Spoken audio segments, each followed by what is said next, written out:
I am here with Michael Misa, one of the top prospects for the 2025 NHL draft. How are you doing? I'm doing good. Yeah. The season's over, the combine's over, pretty much everything you've had to kind of do on the ice in front of scouts is over. Do you get a chance to relax now? I mean there is a bit of a relaxing period. I think after like this week, there was the OHL awards and CHL awards, but after this week, yeah, for the next couple of weeks, probably just gonna settle down a bit. Obviously, keep training and getting on the ice, but yeah, not as much travel and stuff. What are you planning on doing during that downtime? Probably golfing. Swimming in my pool. My pool's open now, so that'll be nice. But other than that, just training and getting back on the ice. What would you say has kind of been the most fun or the exciting thing you've kind of got to do off the ice this year as part of the whole draft experience? Yeah, I mean, for me, I think it was the combine. Like, it was such a cool time. You get to meet all the teams. Some take you out for dinner. You do all the testing. It's a pretty cool environment to get to meet all those like GMs and scouts and stuff. So yeah, I really enjoyed that. Are the drills as like terrifying or scary as it's made out to be, especially like the bike stuff? The biking more, yeah, just definitely tougher on your legs and in general you get tired pretty quickly. But other than that, like all the actual testings, it's not too complicated. So you've had some time to digest since the end of the OHL season. Obviously, you get the 62 goals this year. Like, have you had a chance to think that's a special season? Yeah, I think overall it was definitely a good season for myself. I know we ultimately ended a little bit short in the playoffs, but I was really happy with my regular season, and I think for me it was just trying to leave this year with no regrets. And you said at the Combine that you really wanted to play center this year. What made you want to be a middleman as opposed to a winger like you played last year? Yeah, ultimately, like it was in minor hockey, I played center growing up. Coming to the OHL, I did switch to a winger. We did have a lot of good centers at the start of my career in Saginaw, so I did ended up shifting to winger. But coming to my draft year, it was like I wanted to get back down the middle, take faceoffs, just feel like myself again a little bit. And yeah, it definitely helped me. I think getting the puck on my stick more, just driving the play, into the offensive zone as a center definitely helped me. How special was that Memorial Cup run last year? It was pretty cool. Yeah. Those 10 days were, some of the best days I've ever had in hockey. And, that group we had, we had a really tight knit group. So, just being able to, hang out with those guys after the season and stuff, it's friends for life kind of thing. So, I'm really grateful for that. Do you think the move to center is kind of what helped you unlock that offensive potential this year?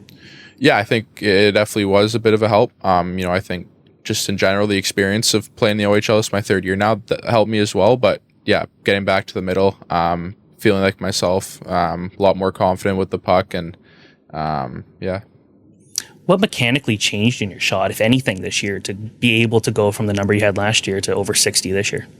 I think two things. Like the first is just shooting more. I think I ended this year with over 100 plus more shots than I did the year before. So I think just getting pucks on net, because you never know, sometimes they will go in and you don't expect it to. And the second is just more the accuracy, where I want to shoot it. I think I practiced a lot in the summer, and after practice and stuff, just staying late, really dialing in kind of where my puck placement. And I think those two things ultimately helped me. Yeah.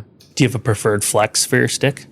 Well, I was 70 my first 2 years, and then this year I changed to 75, and yeah, I like it a little bit more. Just because it's more stiff? Is that just a bit more stiff. I found I was breaking a lot of 70 flexes a lot more easy, so 75 was a lot more comfortable than break as many sticks. Are there any shooters in the NHL you like watching to kind of try and emulate them? Well, I think everyone kind of likes watching Matthews. It's pretty cool to see how he shoots the puck. I think Elias Pettersson's another one. He's a lefty too. Just they're the way they're able to shoot it, their catch and release. It's something I think all players should try and watch and model. Every year you hear the top prospects say you got to be able to block out the spotlight, block out the noise in a draft year. But how do you actually do that? For you look back dating back to the OHL Cup, the OHL draft, and everything like that. How do you block out the noise and just focus? Yeah, I mean, I think just not listening to it. You gotta have a deal with yourself just to not go on social media, not think about bad things. I think just controlling what you can on the ice and thinking positive thoughts is a better, way of approaching it than, worrying about what other people think about you. It's just something you gotta, learn kind of how to do in hockey career, because there is going to obviously be a lot of expectations and pressure. So it's just something you gotta kind of learn. Speaking of staying focused, school, how do you manage that? Yeah, well, I was lucky enough to, play in Saginaw. We had a really good, school kind of program there that helped us out. So we go to school from like 7:40 to 11 every day. We had a guidance counselor there named Pam Martuzzo, and she, we'd go into her classroom. She'd make sure like we're all getting our work done. She's a math teacher too, but she knew other subjects, so she could help us at any point too. Kind of if we had questions, she was like just basically our teacher. And they're just really big. Like if your marks were low, you weren't getting your school, then you wouldn't play. So it was just pushing you to make sure you're on top of your school. Do you have a friendly rivalry with your brother? Like, do you guys keep track of like when you guys play each other and the stats and everything?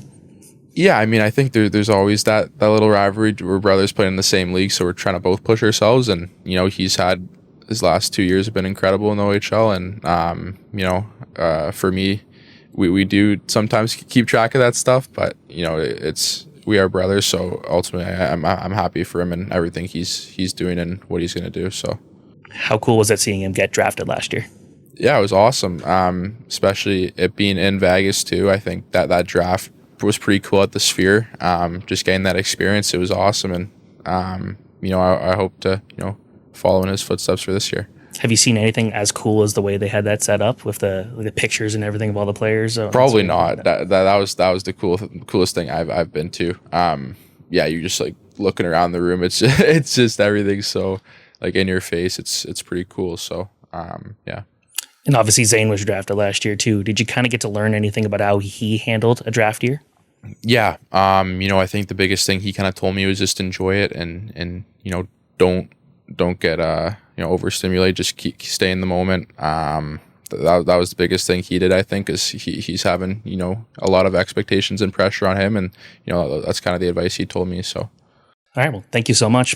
Thank you. No, I appreciate you having me.